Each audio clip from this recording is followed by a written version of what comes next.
যে এই যে এটা হলো একটা ঈদগাহ মাঠ। এই ঈদগাহ মাঠটা আমরা আজকে সরজমিনে মাপবো। এই যে আপনার এটা আয়তক্ষেত্র, এই মাঠটা হলো আয়তক্ষেত্র আকারে। তো এই মাঠটা আমরা কিভাবে মাপতে পারি এই বিষয়টা আপনাদেরকে আমরা ইনশাল্লাহ দেখাবো। তো এই যে দুইজন মূলত এই যে আপনার এই জমিটার উত্তর সাইডে আরো দুইজন আছে আর কি। তো পূর্ব থেকে পশ্চিম পর্যন্ত এই সাইডটা কতটুকু হবে এটা আমরা দেখব, যেহেতু জমিটা আয়তক্ষেত্র।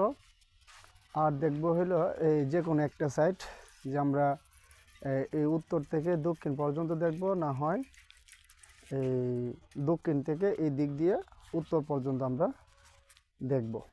তো আমরা জমিটা যেহেতু এখন ফিতা ধরছে, আমরা এই সাইডটা দেখি কত ফুট হইল, কত ফুট দেখছে। সুন্দর করে ধরে রাখো তুমি। 30 না, ওই যে 30 ফুট। আচ্ছা, তো উত্তর সাইড আমরা পাইলাম 30 ফুট। আর তুমি এদিক দিয়ে আসো,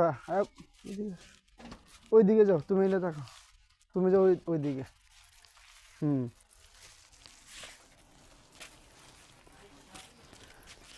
একবার পিতার যে, হ্যাঁ তুমি এই জায়গায় ধরো তুমি, ঠিক আছে? যে জায়গায় ধরছিলা আগে, যে জায়গায় ধরছিলা, হ্যাঁ দেখে, হ্যাঁ এনে দাও, টান দাও, আর একটু টান দাও, আর একটু টান দাও, সুতাটা টান দাও, সুতাটা টান দাও না,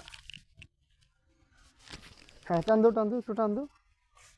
হ্যাঁ কত ফুট দেখো তো, দেখি। হ্যাঁ তুমি ধরে রাখো, এই যে প্রায় 39 ফুট। তো এই সাইডটা হলো আপনার উত্তর সাইড আমরা দেখছিলাম 30 ফুট, আর এটা হলো আপনার পশ্চিম সাইড। তো পশ্চিম সাইড হলো আপনার 39 ফুট। তো এই 39 ফুট এখন আমরা দেখব যে জমিটার মধ্যে কত শতাংশ জায়গা আছে।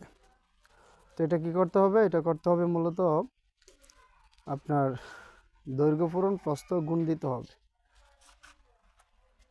তো একটা হলো 39 ফুট গুণ হলো 30 ফুট, যা হবে সেটা কিন্তু বর্গ ফুট। তো আমরা এই ফোনে দেখব যে দৈর্ঘ্য পূরণ প্রস্থ কত বর্গ ফুট হয়। দেখা যায়নি, দেখা যায় না।